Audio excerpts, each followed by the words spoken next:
Okey, Assalamualaikum. Kembali lagi di Fizi Motorsport. Hari ni ada sebuah kereta datang mengadu kata dia punya kereta ada naik temperature light dekat dalam kereta apa semua. Lepas tu kita orang dah check punca dia daripada ni adalah thermostat. Kalau korang tengok thermostat dia dah karat dah apa semua. Thermostat dia tak buka dengan betul lah, bila dah panas tak buka apa semua. Itu menyebabkan tersumbat, lepas tu temperature naik.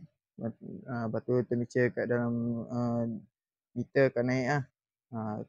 Kereta tak dapat jalan lah. Kalau tak tukar benda ni, memang temperature naik, lepas tu enjin overheat, enjin pula jadi mangsa.